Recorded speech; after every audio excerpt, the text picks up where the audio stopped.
नमस्कार। मैं सुजीत संगम बांका बिहार से आपका स्वागत करता हूं, अभिनंदन करता हूं और आभारी हूं बदलाव मंच का कि उन्होंने मुझे ये मौका प्रदान किया। उपस्थित हूं प्रेमचंद्र की एक प्यारी सी कहानी लेकर, कश्मीरी सेब। कल शाम को चौक में दो चार ज़रूरी चीज़ें खरीदने गया था। पंजाबी मेवा फरोशों की दुकानें रास्ते में ही पड़ती है। एक दुकान पर बहुत अच्छे रंगदार गुलाबी सेब सजे हुए नज़र आए। जी ललचा उठा। आजकल शिक्षित समाज में विटामिन और प्रोटीन के शब्दों में विचार करने की प्रवृत्ति आ गई है। टमाटो को पहले कोई सेंत में भी ना पूछता था, अब टमाटो भोजन का आवश्यक अंग बन चुका है। गाजर भी पहले गरीबों के पेट भरने की चीज़ थी। अमीर लोग तो उसका हलवा खाते थे, मगर अब पता चला है गाजर में भी बहुत ही ज़्यादा विटामिन होता है। इसलिए गाजर को भी मेज़ों पर स्थान मिलने लगा है। और सेब के विषय में तो यह कहा जाने लगा है कि एक सेब रोज़ खाइए तो आपको डॉक्टर की ज़रूरत ना पड़ेगी। डॉक्टर से बचने के लिए हम नीम कौड़ी तक खाने को तैयार हो जाते हैं। सेब तो रस और स्वाद में अगर आम से बढ़कर नहीं तो घटकर भी नहीं है। हाँ, बनारस के लंगड़े और लखनऊ के दशहरी और बम्बई के अल्फांसो की बात दूसरी है। उसके टक्कर का फसल तो संसार में दूसरा कोई नहीं है। मगर उसमें विटामिन और प्रोटीन है या नहीं है, तो काफ़ी है या नहीं, इस विषय पर अभी किसी पश्चिमी डॉक्टर की व्यवस्था देखने में नहीं आई। सेब को यह व्यवस्था मिल चुकी है। अब वह केवल स्वाद की चीज़ नहीं है, उसमें गुण भी है। हमने दुकानदार से मोल भाव किया और आधा सेर सेब मांगे। दुकानदार ने कहा, बाबूजी बड़े मज़ेदार सेब आए हैं, खास कश्मीर के, आप ले जाएं, खाकर तबीयत खुश हो जाएगी। मैंने रुमाल निकालकर उसे देते हुए कहा, चुन चुन कर रखना। दुकानदार ने तराजू उठाई और अपने नौकर से बोला, लौंडे आधा सेर कश्मीरी सेब निकाल ला, चुनकर लाना।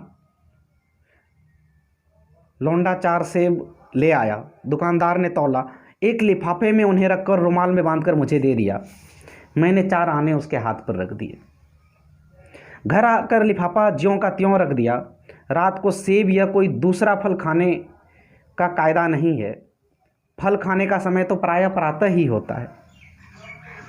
आज सुबह मुंह हाथ धोकर जो नाश्ता करने के लिए एक सेब निकाला तो वो सड़ा हुआ निकला। 1 रुपये के आकर छिलका गल गया था। समझा रात को दुकानदार ने देखा ना होगा, दूसरा निकाला, मगर यह आधा सड़ा हुआ था। अब संदेह हुआ, दुकानदार ने मुझे धोखा तो नहीं दिया है। तीसरा सेब निकाला, यह सड़ा तो ना था, मगर एक तरफ दबकर बिल्कुल पिचक गया था। चौथा देखा, वह यूं तो बेदाग था, मगर उसमें एक काला सुराख था जो अक्सर बेरों में होता है। एक सेब भी खाने लायक नहीं।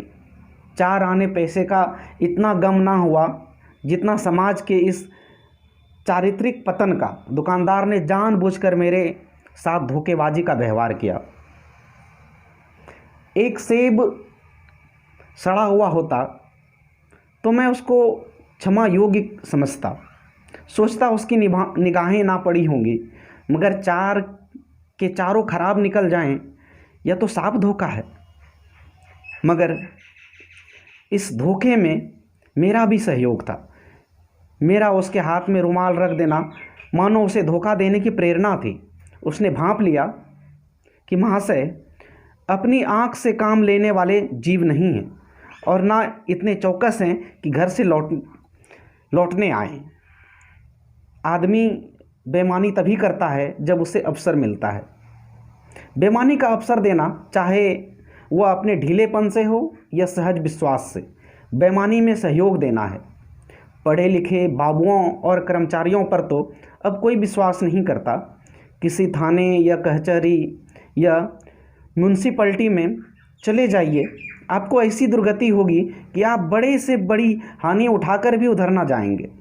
व्यापारियों की साख अभी तक बनी हुई थी, यूँ तौल में चाहे छटाक या आध छटाक कस ले, लेकिन आप उन्हें 5 की जगह भूल से 10 नोट दे आते तो आपको घबराने की ज़रूरत ना थी।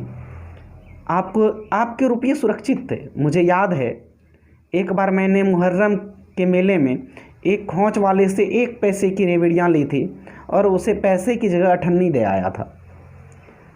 घर आकर जब अपनी भूल मालूम हुई तो खोंचे वाले के पास दौड़ा गया। आशा नहीं थी कि वह अठन्नी लौटाएगा, लेकिन उसने प्रसन्नचित्त से अठन्नी लौटा दी और उल्टे मुझसे क्षमा मांगी।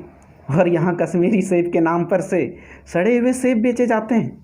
मुझे आशा है पाठक बाज़ार में जाकर मेरी तरह आँख ना बंद कर लिया करेंगे, नहीं उन्हें भी कश्मीरी सेब ही मिलेंगे। धन्यवाद, बहुत बहुत धन्यवाद।